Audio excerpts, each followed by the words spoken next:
All right. So next, Mirror Force, of course, kind of a staple. One Mirror Force since it is limited. Trap Stun, I highly recommend.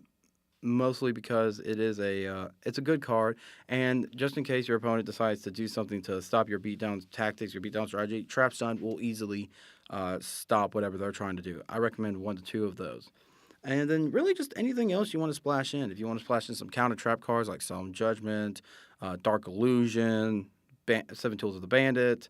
I also run Raigeki Break. Occasionally, I'll run Karma Cut, which I really don't recommend for a Gravekeeper deck because Karma Cut, if you use it while Necro Valley's on the field and they happen to have multiple copies of the monster in the graveyard that you just removed from play, they don't get removed from play by Karma Cut's effect because of Necro Valley. So it kind of sucks. But those are really the trap cards I recommend uh, for the Gravekeeper Beatdown. So there you go. Now, next duel. This is our second duel, and I believe he actually beats me in this one. Um, yeah, spoiler alert, he beats me. There was one duel where he beat me. Uh, so we had a pretty good duel. So as far as spell cards to use, you already heard me talk about Magical Dimension and Solidarity. 2 to 3 Magical Dimensions, 2 Solidarities, no more than 2. You really don't need any more than 2. Okay, so I'm going to go ahead and activate Necro Valley. Yeah, I'm jumping between the duel and recommending cards here. 3 Necro Valleys, by the way. 3. I don't know any Gravekeeper deck that will recommend anything less than 3 Necro Valleys. Mainly because if it does recommend anything less than 3 Necro Valleys, it's probably not a Necro Valley deck. I know Spy is used in a lot of sinking decks. Sakuretsu Armor. Why'd you have to do that to me, Winky? Sakuretsu Armored my assailant. Jerk. Anyway, I also went swords, as you've seen before. 2 Mystical Space Typhoons. Now that it's semi-limited, 2 Mystical Space Typhoons is actually pretty good. And Mirror Force is 2 little Pipe Pipers. F you, Winky. F you. I'm kidding. He's a really good friend of mine.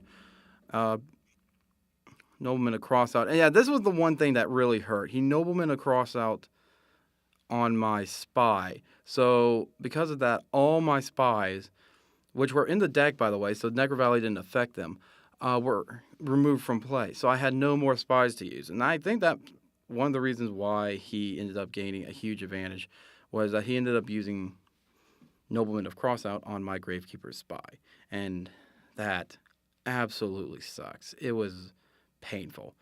I still give him one hell of a beating for it, but I think that's one of the reasons why he ends up beating me in this duel. And sorry for the spoiler, but yeah, he beats me. Another good card, yeah, as you see there, Gravekeeper Stele. Fetches 2 Gravekeeper monsters. That is a highly recommended card for any and all Gravekeeper decks, mainly because it automatically puts 2 Gravekeeper monsters into your hand regardless of Necro Valley. So no matter if Necro Valley is on the field, you can use it anyway. It's a beautiful, beautiful, beautiful card, and I strongly recommend 2 to 3. Depending on how you want to run your Gravekeepers. Let's see. I already mentioned swords. I already mentioned Magical Dimension, but Book of Moon, another one. It allows you to. It can protect your monsters. Not to mention, allow you to reuse Spy or Guard. So there you go. And that's it for the beatdown strategy. So we're just gonna watch the rest of this duel, see how this goes, and I'm not exactly sure if this is gonna be split up into multiple parts or not. And then after this, is done, yeah, there's Effect Veiler. Used it on his Joe. Yeah, no, you're not sending anything back to the. Darn it, darn you! And he attacks, and that sucked. He's just used Lightning Vortex, which destroys all face-up monsters on the field. By the way, Split Birdman Joe's effect, and the reason I Necro Valleyed it, but yeah, they're right there. He just used Giant Trunade. It's pretty much his effect is Giant Trunade. As long as you tribute summon him using a wind monster as a tribute, Joe acts as Giant Trunade, sending everything back to the hand. And you may think, oh, well, that's not that bad. No, Joe is devastating. Oh my God, it's like having multiple Giant Trunades, and the way he runs his deck, it works really, really well. And yeah, I'm showing him my hand because I can't. He's got me there. I had like 2 magical dimensions, 2 dark illusions, and a visionary in my hand, and I only had like so many life points left. He was going to beat me next turn anyway. So we went ahead and I declared him the winner on that one. So now we're going to move on to our final duel, the tiebreaker. Da da da. Same decks. Yep, blah blah blah. We're not side decking in any of these videos that we're gonna make. Mainly because we want to actually show off the deck strength itself and not showing off the deck with cards that will influence on how the duel goes, regardless of what deck we're playing. Like if we end up having Gravekeepers versus Machina, we're not going to have Cyber Dragon side decked just so we can screw that over or system down. Mainly because we want to show off the strength of each deck. So here we go. Start of the third duel. I'm going to do better to commentate on it since I'm not actually talking about which cards you should put in there, blah, blah, blah, blah, blah. So here we go. I believe I start. Yeah. I don't know. Yeah, I start. Set it face down. Set it face down. Set it face down. Set it face down. And oh god, 4 face down. Oh wow. Okay. And Nobleman across. Oh no, it's just Commandant. I fooled you. Fooled you.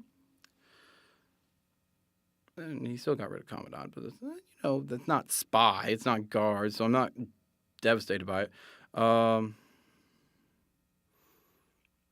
Yeah, I accidentally dropped the card. Don't worry about that. Dust Tornado on my Necro Valley, but that's good. That means he has nothing else back there. Gonna flip it up. Ha ha. Here. Yeah, that's the end of my turn, by the way. I didn't have any monsters to play. He was very hesitant on doing something. I'm not exactly sure what his strategy was. I think he decided to go against it. So his turn ended. Swords. His turn comes, and he bounces my face down card. Trap Stun. My face down card will be remaining. It will stay regardless. Bah, ha, ha, ha, ha, ha, ha. Yeah, I went ahead and turned it so we could keep up with it. Because the thing is, the turning thing, you may not think that's a big deal. Reason we turn it is just in case the card has a certain time limit on it. That tells us how long the card has been on the field. And man, I only have 1 card in hand, so he only got 500 life points because of Neospacian Air Hummingbird. Neospacian Air Hummingbird gives the owner 500 life points for each card his opponent has in his hand. So he gained 500 from that. His other card happens to be... there's the Descendant, by the way. His other card happens to be Flying Kamakiri. When it's destroyed by battle, he gets a special summon a wind monster from his deck. Of course, regular restrictions, 1,500, blah, blah, blah. So there we go. We got Descendant. We got Assailant, and we got Spy on the field. I'm going to sack Spy to blow up Flying Kamakiri because I don't want any more of that.